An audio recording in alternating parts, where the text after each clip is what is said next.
엊그제 40대 중반의 한 남자분을 만나서 이야기를 나눌 기회가 있었습니다. 그분이 결혼할 때 여자가 주일에는 교회를 나와야 결혼을 하겠다. 그래서 주일만 약속을 지키러 교회를 나가시는 분, 평상시에는 주초를 아주 열심히 하시는 그런 분이시라고 하는데, 저를 만나서 제가 목사라는 것을 알고는 매우 조심하면서 도둑이 경찰을 만나는 것 같습니다 라고 얘기를 하더라고요. 그러면서 하는 말이, 기독교는 매우 엄격하고 딱딱한 것 같아요. 하긴 절대자니까 권위가 있고 타협의 여지가 없어야지요. 이렇게 당연하게 받아들이는 태도를 보였습니다. 그 말을 듣는 순간 제가 저거 오해인데, 기독교에 대한 오해인데, 하나님에 대한 오해인데, 진리에 대한 오해인데, 저거를 바로잡아야 되는데, 설명을 해줘야 되는데 막 말하고 싶었는데 시간과 장소에 제약이 있어서 결국 하지 못했습니다. 그래서 대신 여러분께 풀어드리겠습니다. 우리 하나님은 하나님이 전능하시다고, 하나님이 권위가 있으시다고, 하나님의 신분이나 하나님의 위엄을 드러내고 강조하고 유지하는 거, 거기에 관심이 없습니다. 하나님이 인간과 비교하여 하나님이 높고 크고 강하다라는 거, 그거를 밝혀내는 거에 관심이 없고요. 인간을 하나님에게 복종하게 하고 하나님을 경배하게 하려는 그런 의도 없습니다. 정반대로 하나님은 하나님이 수고해서 인간을 행복하게 하고 하나님이 일을 해서 인간을 평안하게 해줌으로 하나님의 능력을 증명하고 하나님의 역할을 설명해 주십니다. 그러니까 사람들이 가지고 있는 신의 개념, 사람들이 생각하고 있는 강자의 개념은 하나님에게 전혀 적용이 되지 않습니다. 기독교로 인해 하나님에 대한, 기존의 신에 대한 개념들, 강자의 개념, 강자의 태도, 강자의 자세, 이런 것들이 다 달라졌으면 좋겠습니다. 세상 사람들이 다 달라지기는 좀 멀고, 우선 우리 기독교인들부터, 성도들부터 하나님에 대하여, 우리 하나님의 역할에 대하여, 하나님의 방식에 대하여 잘 알고 삶 가운데 적용했으면 좋겠습니다. 지난주에 느헤미야가 보여준 여호와 신앙에 대한 실수를 지적했었습니다. 하나님에 대해서 모르면, 하나님의 원리에 대해서 모르면 누구나 범하는 실수, 느헤미야도 그랬고 오늘날에도 기독교에서 목회자들이나 성도들이 자주 반복하는 실수입니다. 느헤미야가 성을 건축할 마음이 생겼습니다. 그거 느헤미야가 원래 가지고 있던 게 아니에요. 느헤미야 2장 12절에 이렇게 나오죠. 내 하나님께서 예루살렘을 위해 무엇을 할 것인지 내 마음에 주셨다 였습니다. 하나님이 예레미야에게 그런 마음을 주셨습니다. 예레미야가 그 마음을 받고 나니, 느헤미야가 그 마음을 받고 나니 느헤미야의 최대의 관심사는 성을 건축하는 것이었습니다. 그런데 꼭 기억하셔야 하는 것, 하나님의 일은 하나님이 하신다라는 사실입니다. 하나님이 어떤 사람에게 마음을 주실 수 있고, 직접 말씀을 해 주실 수도 있고, 예언이나 약속을 해 주실 수도 있습니다. 하지만 하나님이 하시는 모든 말씀의 주체, 그 일은 하나님이 하실 일입니다. 하나님이 일하시는데 그 현장에, 그 사역의 증인으로, 동역자로, 대상으로 인간을 초청하시는 거예요. 그래서 느헤미야는 일꾼이 아니고, 느헤미야는 성벽 공사를 책임져야 하는 책임자가 아니라 하나님이 일하시는 것을 보고 듣고 경험하면서 하나님을 배우고 하나님을 알아야 하는 자입니다. 저는 성경에서 하나님께 부름받은 사람들 여러 명을 보는데 그 중에 가장 현실적인 반응, 가장 리얼한 태도, 가장 실제적인 모습을 보여준 사람이 모세라고 생각을 합니다. 어느 날 갑자기 하나님이 모세에게 나타나서 애굽으로 가라라고 하니까 모세가 거부합니다. 당연하지요. 당신의 이름이 뭐냐라고 하나님께 묻습니다. 설령 하나님의 말씀을 듣고 내가 간다고 해도 사람들이 믿지 않을 거다라고 하나님께 항변합니다. 모두가 당연한 말이고 너무나 당연한 태도입니다. 그러니까 하나님이 조상들과 한 약속을 모세에게 설명해 주고 하나님이 내가 반드시 너와 함께 있으리라 라고 다짐을 해주고 하나님이 이런저런 기적을 행하면서 이렇게 하면 백성들이 믿을 것이다 라고 모세의 요구를 다 들어주고 어떻게든 모세를 설득하려고 갖은 노력을 하십니다. 결국에는 모세가 애굽으로 갔고 바로에게 나아가 하나님이 하라는 말씀을 전했는데 바로가 거부를 합니다. 그러니까 모세가 당장에 하나님께 대듭니다. 내가 이럴 거라고 말했지 않느냐? 그래서 안 간다고 하지 않았느냐? 왜 나를 보냈느냐라고 하나님을 다그칩니다. 예, 하나님은 이런 모세를 책망하지 않습니다. 왜 순종하지 않느냐라고 엄포를 놓지 않습니다. 도리어 하나님이 말씀하시죠. 이제 내가 바로에게 하는 일을 내가 보리라 라고 말씀하시고는 진짜로 하나님이 10가지 이적을 시작하십니다. 예, 하나님과 인간의 만남, 하나님과 인간의 사역을 진행하는 그런 순서, 이런 반응이고 이런 과정이 지극히 당연합니다.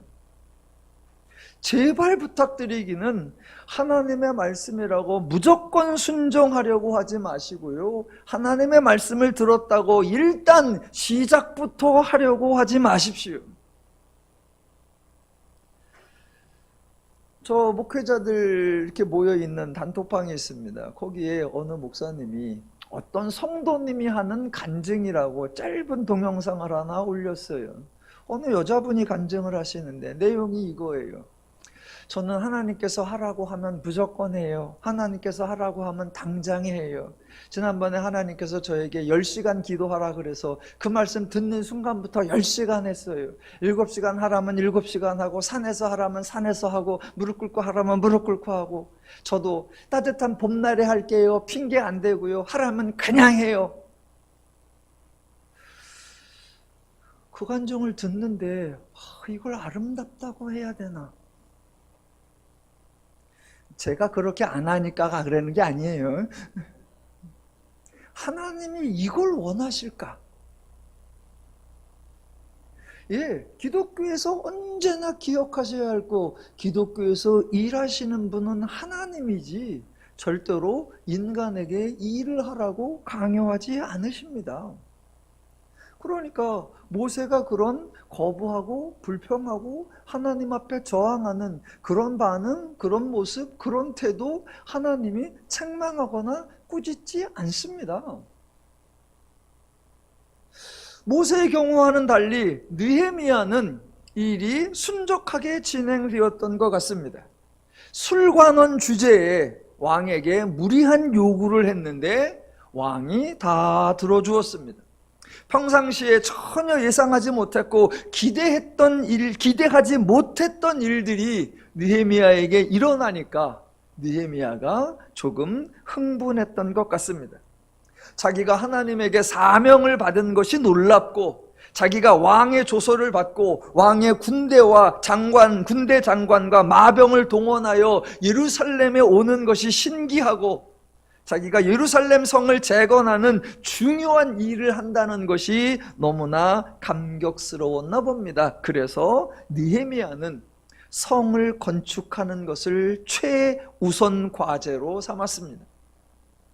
공사를 시작할 때는 모든 일이 순적하게 진행되었는데 막상 진행이 되다 보니까 방해자가 등장했습니다. 본문에 나온 대로 호론 사람 산발랏, 암몬 사람 도비야, 아라비아 사람 등등 느헤미야를 찾아와서 느헤미야 사역을 비웃고 조롱하고 야유하고 모욕을 주면서 회방하기 시작했습니다.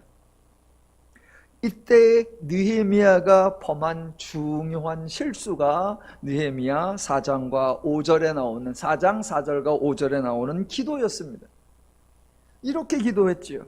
원하건대 그들이 욕하는 것을 자기들의 머리에 돌리사 노략거리가 되어 이방에 사로잡히게 하시고 주 앞에서 그들의 악을 덮어두지 마시며 그들의 죄를 도말하지 마옵소서입니다.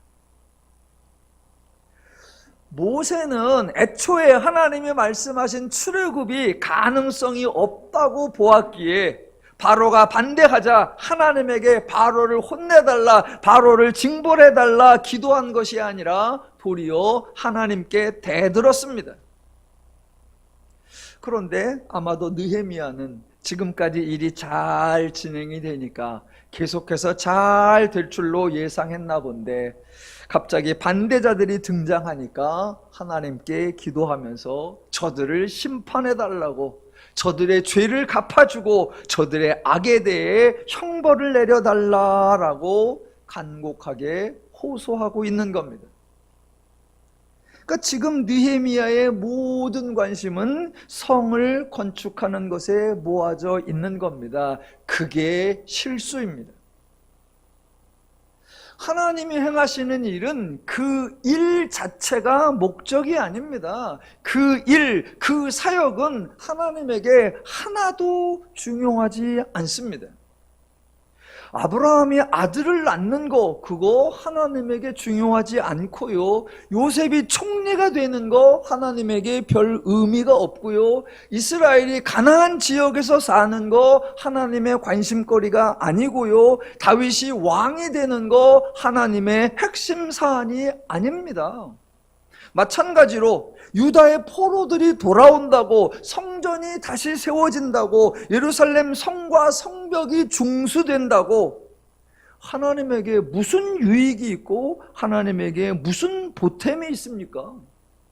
하나님이 그 일을 결사적으로 이루어야 할 목표가 뭡니까? 아니요. 성도들이나 사역자들이나 모든 기독교인들이 반드시 기억해야 할 것, 하나님이 소중히 여기는 것은 일이 아니라 사람이고, 그때 사람은 특정한 사람이 아니라 모든 사람이라는 사실입니다. 자, 출애굽 사건이 있었습니다. 중요한 것은 애굽에서 나오느냐 가나안으로 들어가느냐가 아닙니다. 출애굽 사건 때 사람들이 있지요. 그때 모세와 이스라엘은 하나님 편이고 바로와 애굽은 하나님의 대적이냐? 그렇지 않습니다. 모세와 이스라엘, 바로와 애굽 사람 모두가 하나님의 계시의 대상입니다.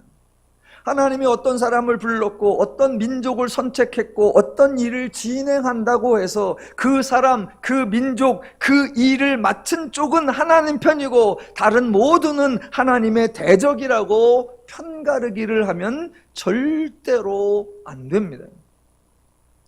성전을 짓고 성벽을 세우는 사람은 하나님의 편이고 공사를 반대하거나 방해하는 사람은 대적이라고 간주해서 진멸의 대상, 섬멸의 대상으로 여겨서도 그들을 저주하라고 기도해서도 안 됩니다.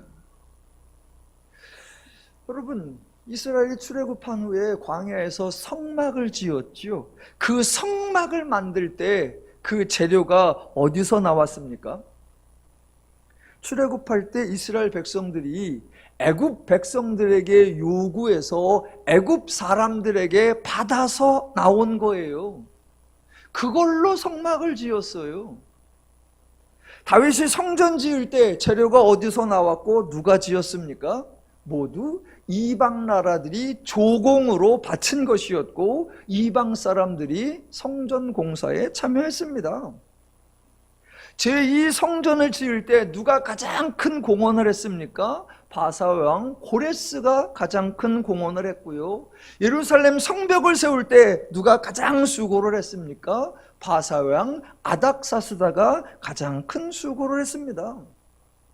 하나님은 애굽 사람들이나 바벨론 사람들이나 바사 사람들은 절대 하나님과 상관이 없고 그들은 하나님의 대적자니까 하나님의 일에 하나도 관여할 수 없다라고 배제시키고 오직 거룩하고 순수한 사람들의 헌신과 충성으로만 일을 진행하셨느냐? 전혀 그렇지 않았습니다. 하나님은 어느 누구나 쓰실 수 있었고 그래서 모든 사람을 동원하셨고 모든 사람이 하나님의 은혜의 대상, 하나님의 계시의 대상입니다. 복음서에서도 마찬가지죠. 예수님이 십자가와 부활 사역을 하십니다. 그 중에 예수님의 사역을 반대하고 회방한 자들이 있지요. 예수님을 고발한 자도 있고 예수님을 재판하여 사형 판결을 내린 자가 있습니다. 그때 이스라엘 백성들은 은혜를 받아야 할 사람이고 유대교의 지도자나 로마 군병들은 형벌을 받아야 할 사람들입니까? 그래서 제자들이 하나님, 예수님의 사역을 방해하는 저들을 그냥 두지 마시고 노략거리가 되게 하시고 저들의 죄를 갚으시고 저들의 악을 심판하소서라고 기도했나요? 아니요. 예수님의 사역을 방해한 자일지라도 그들도 하나님의 은혜의 대상이고 그들도 하나님의 계시의 대상입니다.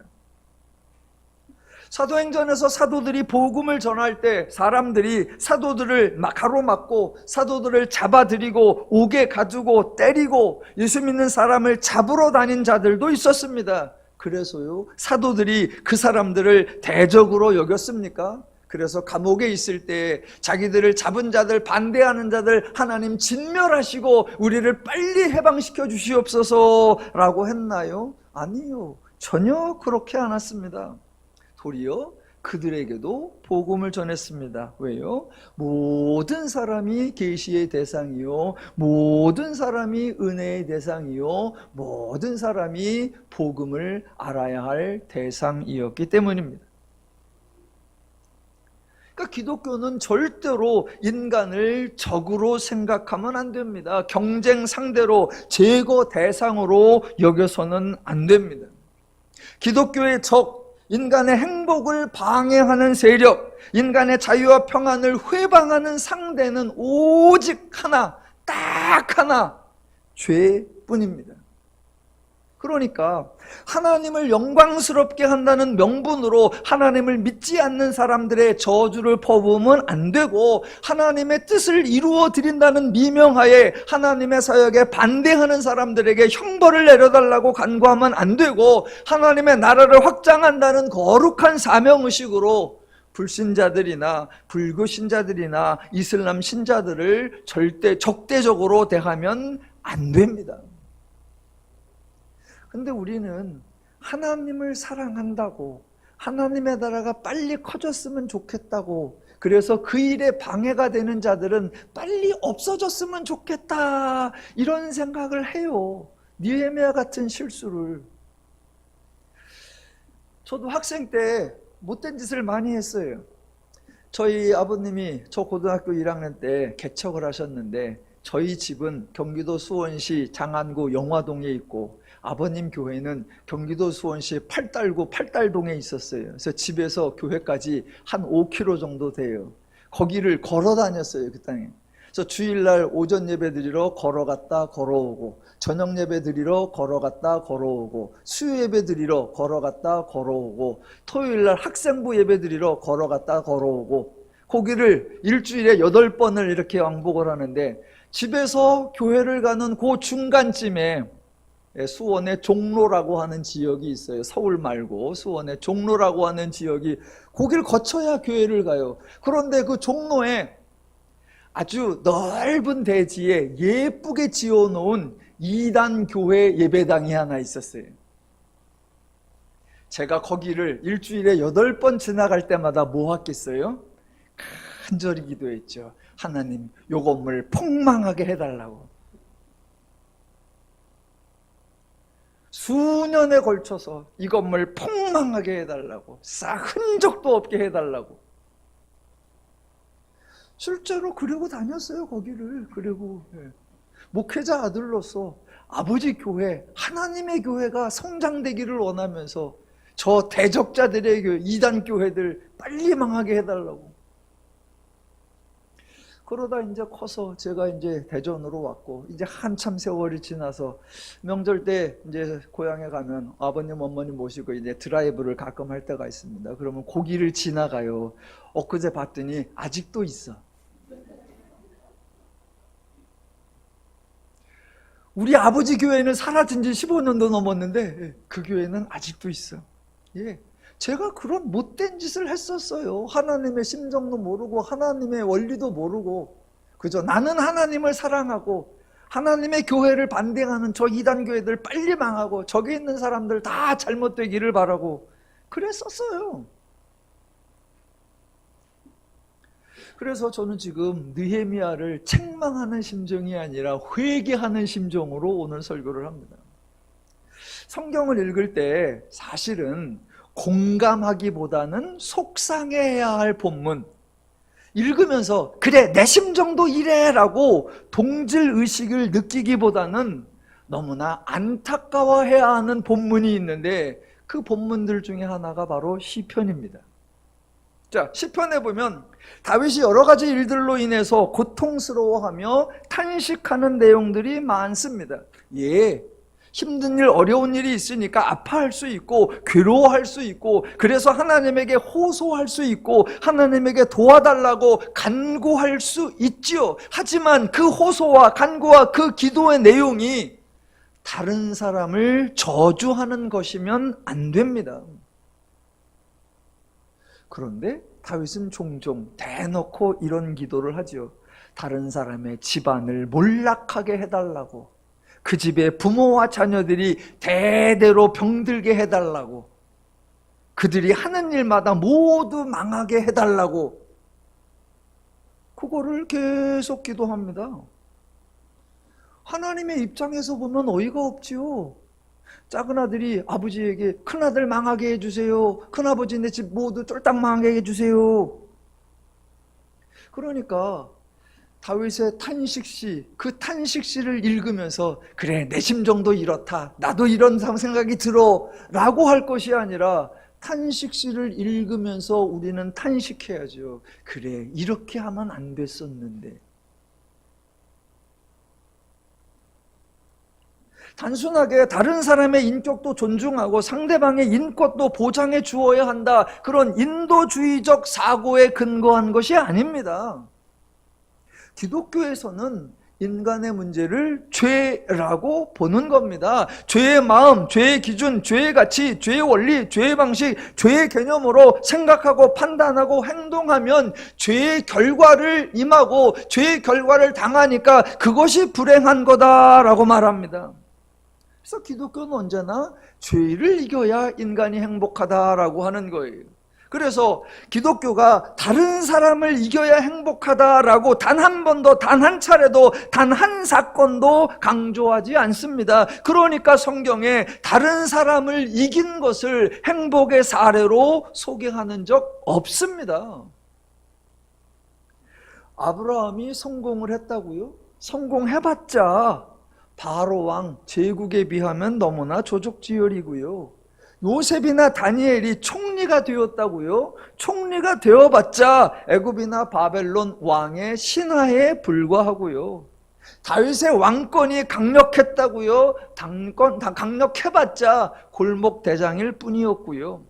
여자의 경우 에스더가 황후가 되었다고요? 그래봤자 여러 왕비들 중에 한 명이었고 한 달에 한 번 왕을 겨우 만날 정도에 불과했었습니다.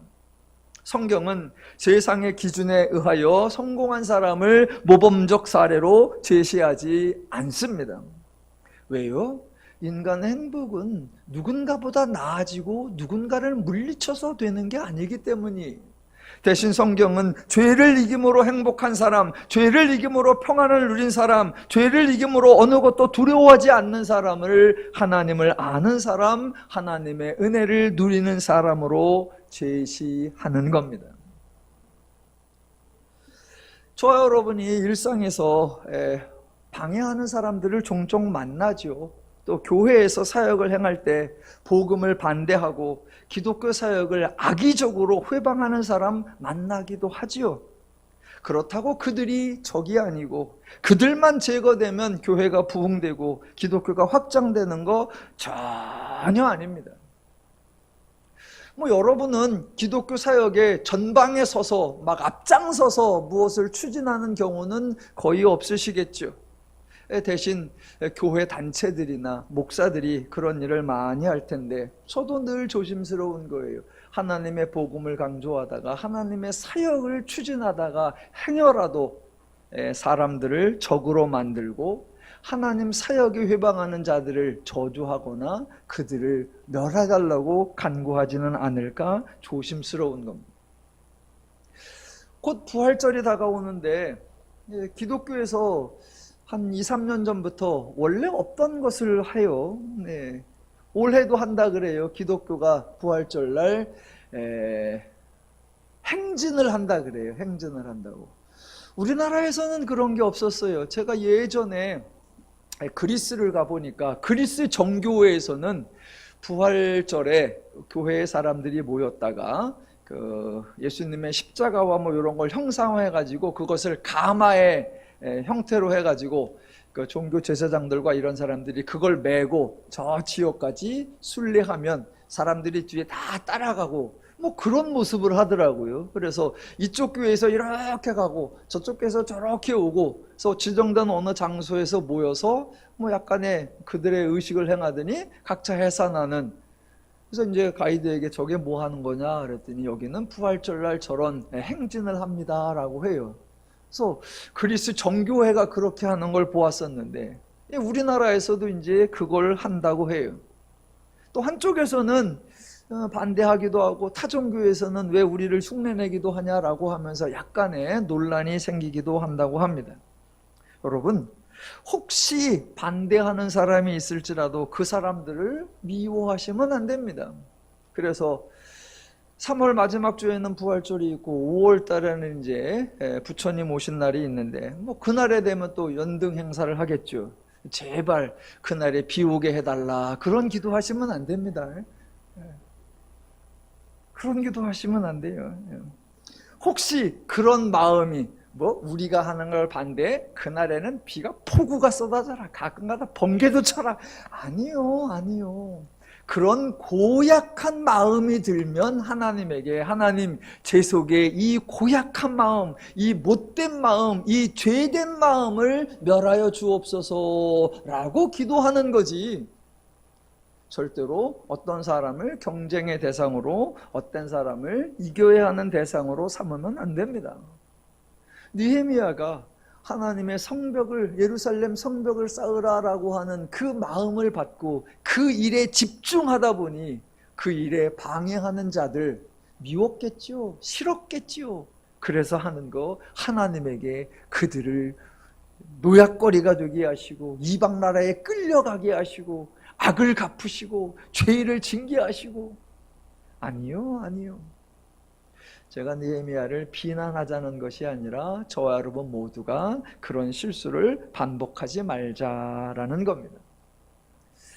저는 기독교를 참 좋아합니다. 저도 청년 때 또는 사역 초기에는 잘 몰랐었습니다. 그저 하나님 사역에는 충성을 해야 하는 거고 열심히 해야 복 받는 거고 그런 사고를 가졌었다가 성경을 읽고 성경을 읽으면서 하나님이 다르시구나. 하나님이 정말 멋있으시구나. 하나님이 정말 좋으시구나 라는 걸 알고 나서는 하나님이 정말 좋아요. 그래서 성도님들에게 이 하나님을 좀 바로 알리고 싶고 이 하나님을 좀 바로 누렸으면 좋겠다라고 해서 강조를 하는데, 자, 오늘도 느헤미야서 4장에 나오는 기독교의 특징이 하나 있습니다. 그것을 설명하기 전에 다른 본문을 하나 보면서 다른 본문에서 하나님이 강조하는 게 오늘 느헤미야 4장에서 어떻게 적용되는지 확인을 한번 해보겠습니다.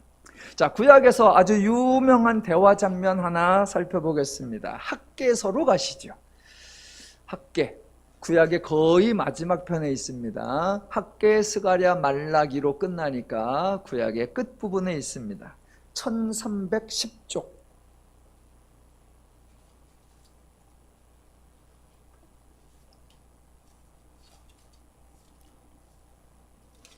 학개서 2장입니다. 2장.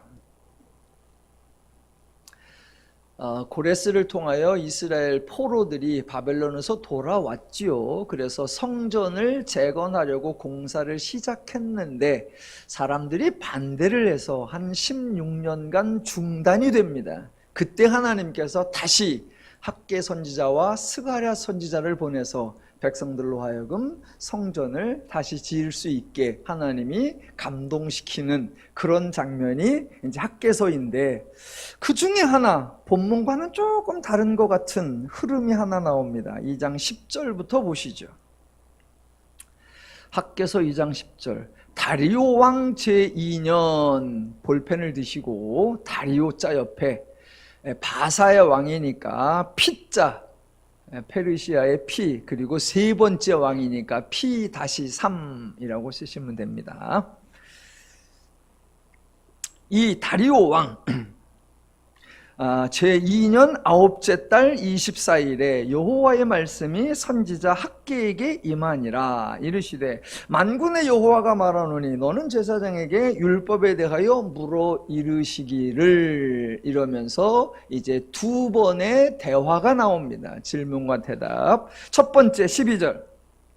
사람이 옷자락에 거룩한 고기를 쌌는데 그 옷자락이 만일 떡에나 국에나 포도주에나 기름에나 다른 음식물에 닿았으면 그것이 성물이 되겠느냐 하라.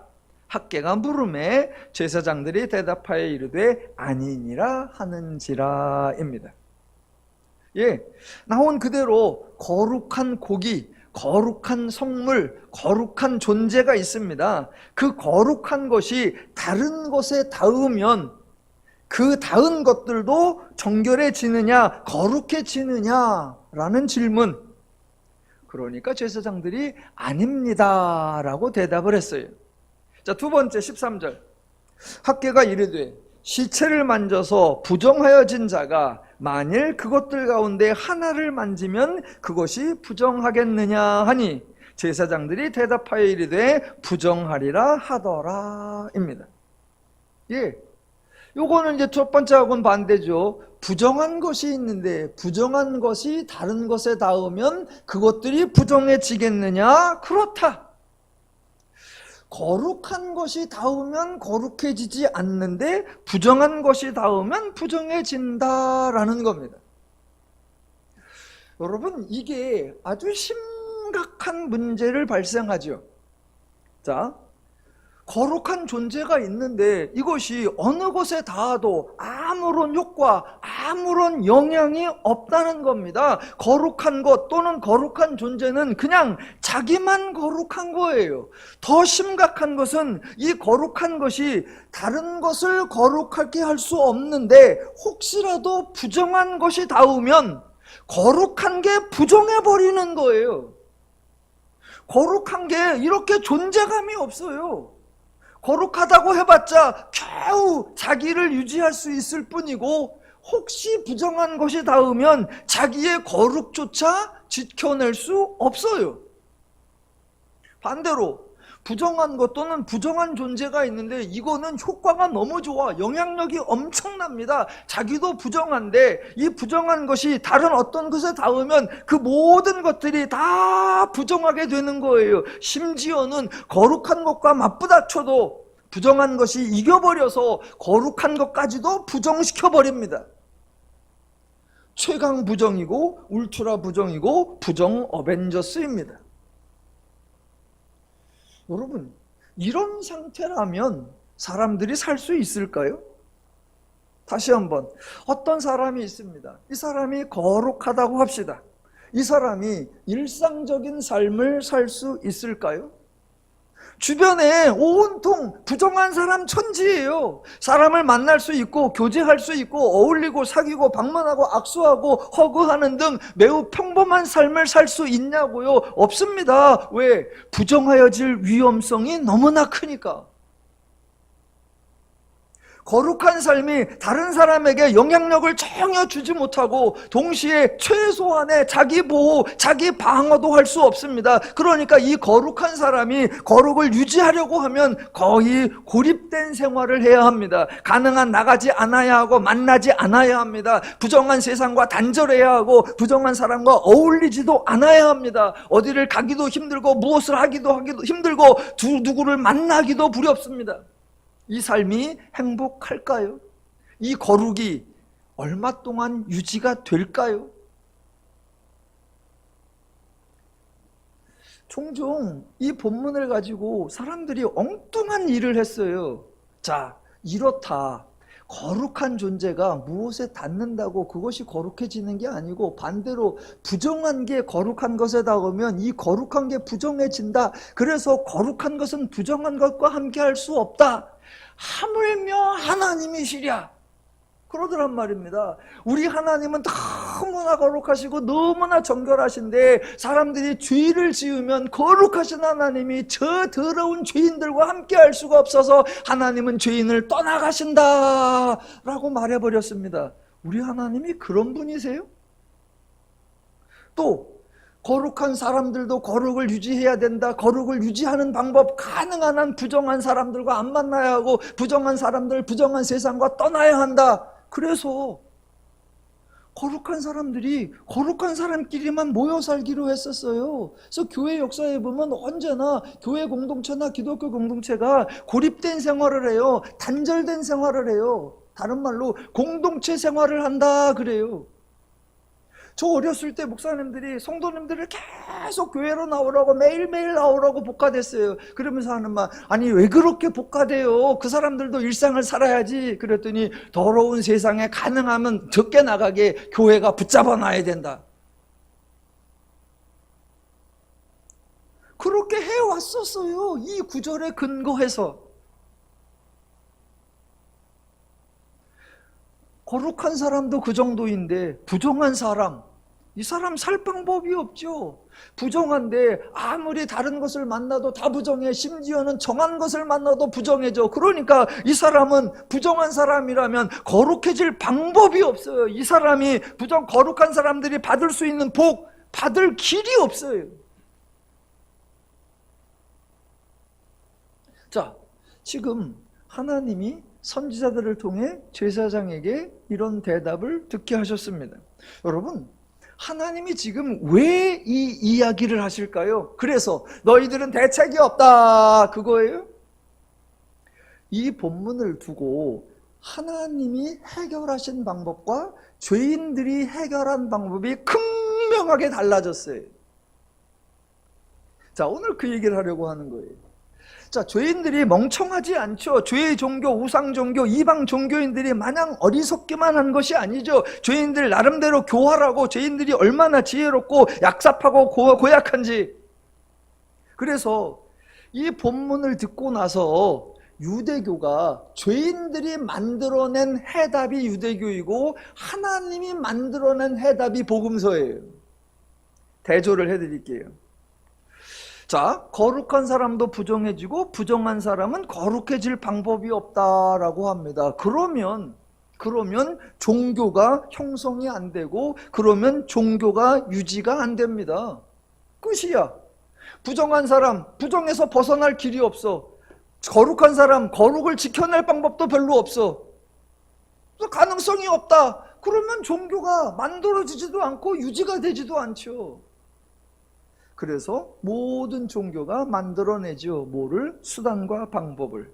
거룩해지는 수단, 정결해지는 방법, 공덕을 쌓는 수단과 방법, 상이나 복을 받을 수 있는 수단과 방법, 그거를 만들어서 신도들에게 권하는 겁니다. 이렇게 하면 거룩해지고 이렇게 하면 정결해지고 이렇게 하면 복을 받을 수 있다라고요. 그래서 세상의 모든 종교에는 수단과 방법이 있는 거예요. 단순히 수단과 방법을 만들어서 제안하고 권고하는 정도로 그칠까요? 아니지요. 어떤 신도가 종교가 제안하는 수단과 방법을 열심히 정성을 다해서 다 진행을 했습니다. 그러면 그 다음은요? 누군가 평가를 해주어야 합니다. 잘했는지, 기준에 맞았는지, 자격을 획득했는지 평가를 해줘야 돼요. 그 평가를 누가 할까요? 당연히 종교 지도자들이 합니다. 그래서 그들이 권력자가 되는 거예요. 수단과 방법을 제안하여 이렇게 하라 저렇게 하라라는 것으로 백성들의 삶을 통제하고, 그것을 종교자들이 기준을 삼고 심판을 하고 평가를 하는 것으로 백성들의 삶을 지배하는 거예요. 그게 죄의 종교의 전형적인 모습이고, 그게 종교가 권력화되는 부패한 무서운 모습입니다.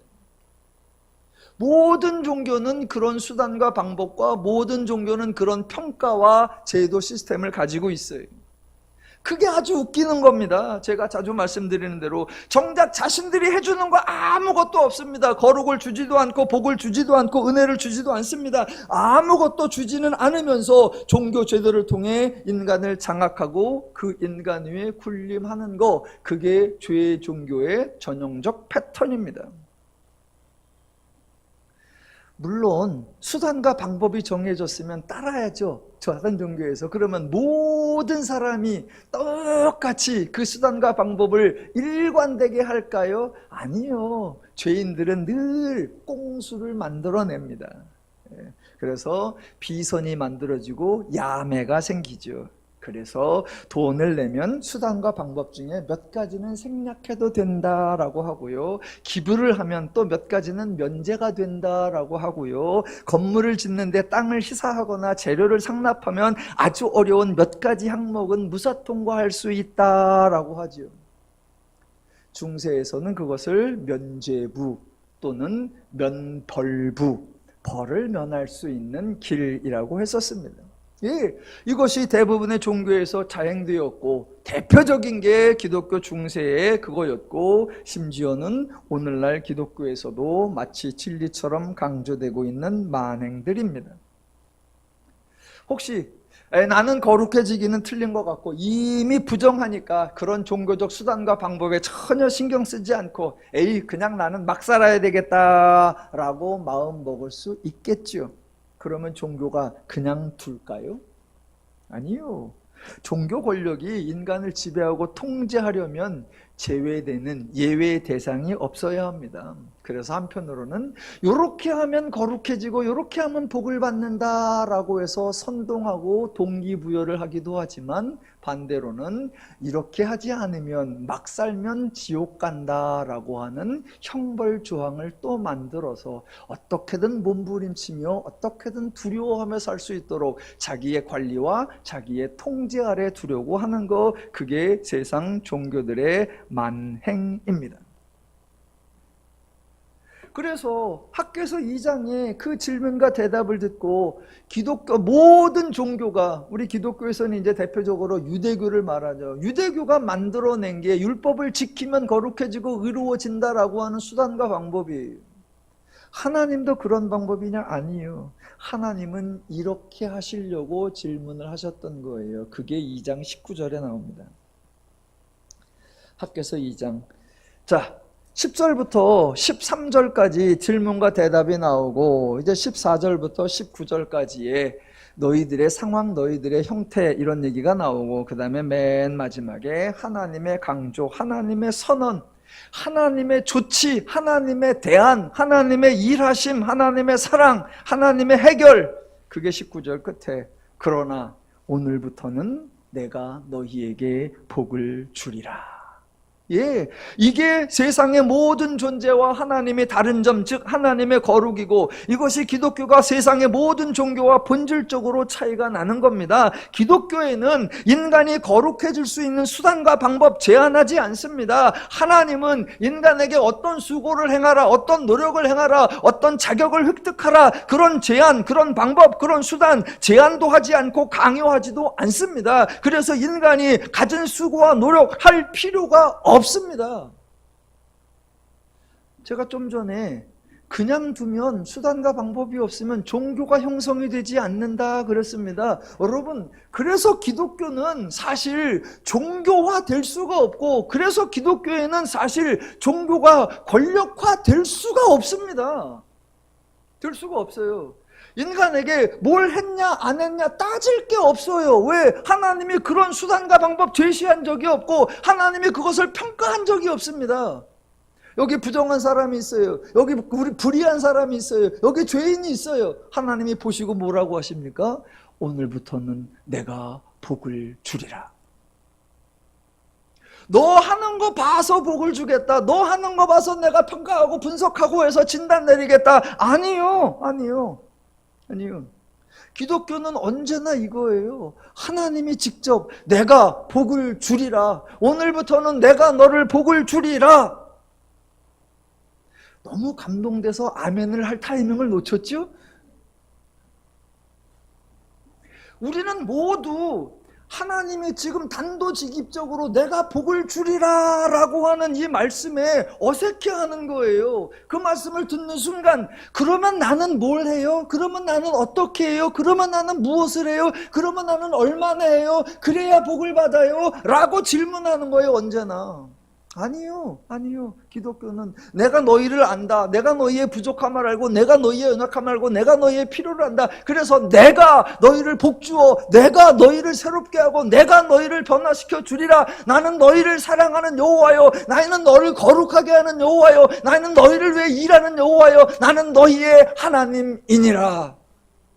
예, 이게 기독교고 이러한 종교 방식은 세상에 그 어디에도 없습니다. 오직 우리 하나님만 이렇게 하시는 거예요. 예, 하나님의 수고로 인간을 변화시켜주고 하나님이 일하셔서 인간을 복되게 하시는 거예요. 이 사건 실제로 일어났잖아요. 그래서 복음서에 어떤 혈루증 앓는 부정한 여인이 예수님을 만졌지요. 그랬더니 예수님이 부정한 것이 아니라 예수님으로 인하여 그 여인이 거룩해지는 역사 일어났었잖아요. 그 여인이 상징적 사건이고 예수님이 오심으로 말미암아 모든 죄인들이 구원을 받고 모든 병자들이 나음을 받고 모든 귀신 들린 자가 치유를 받는 하나님으로 인해 하나님의 일하심으로 인해 인간이 새로워지게 하는 것, 이게 하나님의 원리요, 이게 하나님의 방식이요, 이게 하나님의 복음인 줄로 믿으시기 바랍니다. 예. 인간의 어떠한 종교적 선동에도 미혹되지 마시기 바랍니다. 인간들의 어떠한 종교적 협박에도 쫄지 마시기 바랍니다. 다만 여호와가 복을 주시겠다는 선포에 감동만 하시면 되는 거고 여호와가 주신 은혜를 알고 누리시면 되는 것입니다. 아, 하나님이 이렇게 하시는구나. 그거를 오늘 느헤미야서에서 한번 확인을 하겠습니다. 다시 느헤미야로 돌아오면, 자, 느헤미야가 한편으로는 엉뚱한 기도를 하더니 다른 한편으로는 제대로 된 말도 한마디 합니다. 오늘은 제가 아주 새로운 사람이 되어서 설교를 좀 평상시하고 다르게 해보겠습니다. 오늘은 제가 느헤미야 칭찬도 해볼게요. 느헤미야가 잘한 것도 있더라고요. 자, 지금 이제 마지막 부분인데, 자, 성벽 공사를 진행하고 있는 느헤미야의 심정이 어떨까요? 지금까지 진행되어 온 일련의 과정들에 대해 무슨 생각을 할까요? 종종 느헤미야서 강해를 읽어보면 사람들이 느헤미야를 다양하게 칭찬을 해요. 느헤미야는 이런 면이 있었고 너는 이런 면이 있었고 너는 이런 면이 좋았다, 이런 면 대단했다. 느헤미야를 막 칭찬해요. 근데 느헤미야가 사람들이 칭찬하는 그런 자세, 그런 마음, 그런 태도를 실제 가졌을까? 자기가 그런 사람이라고 생각했을까? 예를 들면 느헤미야가 자기가 하나님의 마음에 합한 사람이라고 생각했을까요? 자기가 하나님의 사역에 준비된 자였다고 생각했을까요? 자기가 왕과 대화할 때에 아주 지혜롭고 현명하게 대처했다고 생각할까요? 왕 앞에서도 기죽지 않고 용기 있게 행동했다고 생각할까요? 반대자들을 진멸해달라고 한 기도가 불의와 타협하지 않은 단호함이었다고 생각할까요? 저는 아니라고 생각합니다. 지금 이 순간에 모든 것을 가장 잘 알고 있는 사람이 누구냐? 느헤미야 본인이. 느헤미야는 아마 이런 것들을 알고 있었을 겁니다.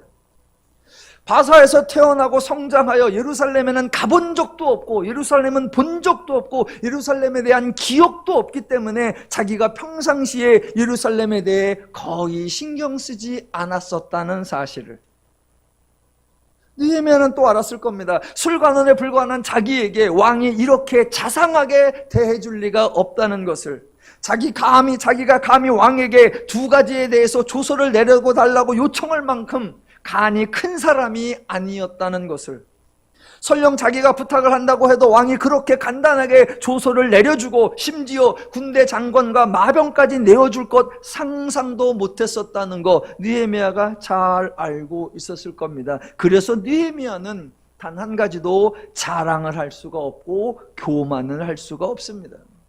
느헤미야가 할 수 있는 말은 딱 한 가지입니다. 하나님이 하셨습니다. 왜요? 그게 사실이니까. 자기가 하지 않은 것이 분명하니까. 그래서 느헤미야는 매번 이렇게 말하는 거예요. 첫 번째, 성을 건축할 마음, 그거 어떻게 생겼다고요? 2장 12절. 내 하나님께서 예루살렘을 위해 무엇을 할 것인가 내 마음에 주신 것이라고 고백을 합니다. 자기가 평상시 얼마나 예루살렘을 생각하지 말하지 않습니다. 자기가 자나깨나 고국의 상태를 늘 걱정하고 있었다는 애국주의적인 말 하지 않습니다. 왜? 그런 적이 없으니까.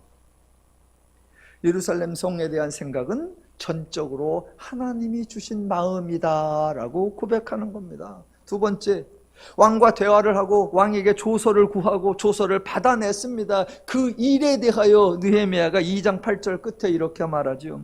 내 하나님의 선한 손이 나를 도우심으로 왕이 허락하고 군대 장관과 마병을 보내어 나와 함께하게 하시기로. 이렇게 할 수밖에 없습니다. 왜? 이게 사실이니까. 만약 자기에게 이런 유사한 상황이 또 발생한다면 자기가 이렇게 할 수 있을까요? 왕 앞에 나아가서 당당하게 뭐 달라 조서 내려달라 얘기하고 그러면 왕이 그렇게 호의적으로 배려를 해줄 수 있을 것으로 기대할까요? 아니요.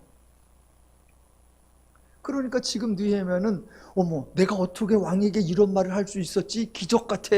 어머, 내가 이렇게 말한다고 왕이 어떻게 이렇게 내 말을 다 들어주지? 어머, 기적 같아. 이거 뭐라고 설명하지?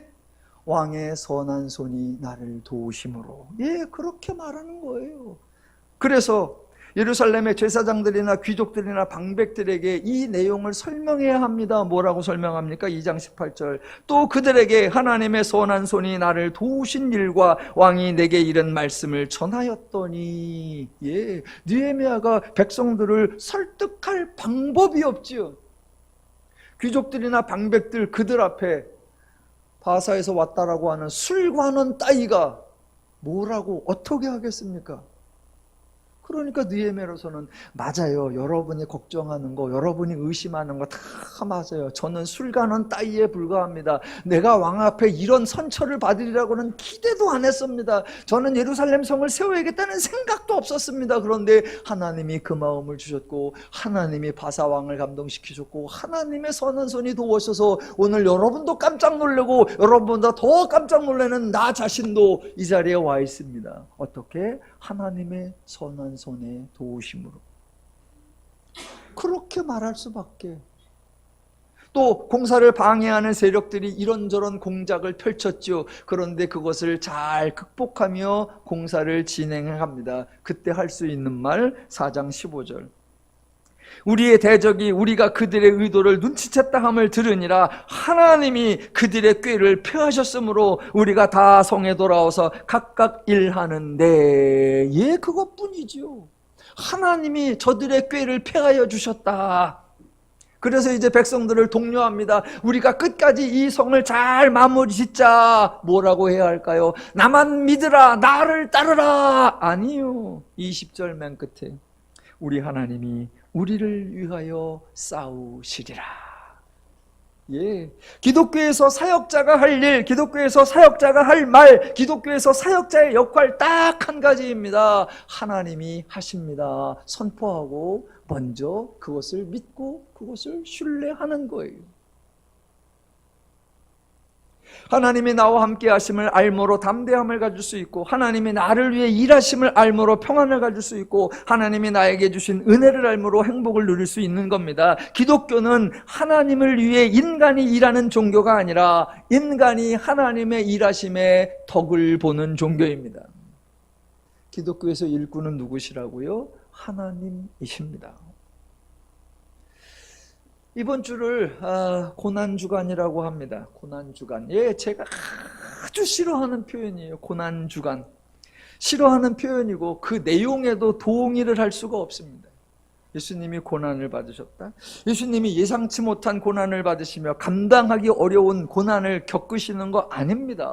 예수님은 계획된, 의도된, 예언된 일들을 하나하나 조목조목 성취해 가고 계시는 겁니다. 그래서 이번 주간을 고난주간으로 부를 것이 아니라 뭐라고 불러야 됩니까? 형통주간 또는 성취주간이라고 부르셔야 합니다. 그래서 월요일부터 금요일까지 하나하나 조목조목, 아싸 이것도 됐고, 아싸 이것도 이루어졌고, 아싸 이것도 성경대로, 아싸 이것도 예언대로, 아싸 이것도 다 오케이. 그래서 한 주간 내내 하나님의 예언대로 일이 순적하게 진행되어져 가는 것을 보면서, 이야, 하나님의 말씀대로 다 진행되는구나. 그래서 이번 주간은 형통주간이에요. 이번 주간은 성취주간이에요. 예, 저는 고난주간이라는 표현도 싫어하는데 더 싫어하는 거, 성도 여러분, 우리 주님의 고난에 동참합시다. 싫어. 주님의 고난에 동참할 필요도 없고요, 동참할 수도 없습니다. 그런 표현들은 하나님의 은혜를 은혜되지 못하게 하는 표현이에요. 기독교는 하나님이 일하시는 종교예요. 그래서 그 하나님이 오셨고, 그 하나님이 십자가를 지시고, 그 하나님이 부활하여 승리하시고, 그 하나님이 우리에게 은혜를 주시고, 저와 여러분은 그 하나님을 알고, 그 하나님을 인정하고, 그 하나님을 고백하고, 그 하나님이 주신 은혜와 복락을 누리며 사는 것, 그것으로 충분합니다. 그래서 기독교는 하나님을 위해 우리가 무엇을 하자라고 선동하는 종교가 아니라 하나님이 우리를 위해 싸우시리라, 오늘부터 내가 너희에게 복을 주리라, 그 하나님을 고백하는 종교고, 하나님으로 말미암아 내가 새 사람 되었으니 하나님의 뜻을 따라 하나님의 복락을 누리며 살리라, 그런 저와 여러분이 되시면 됩니다. 하나님으로 인해 행복하시기를 주님의 이름으로 축원합니다. 기도하겠습니다. 하나님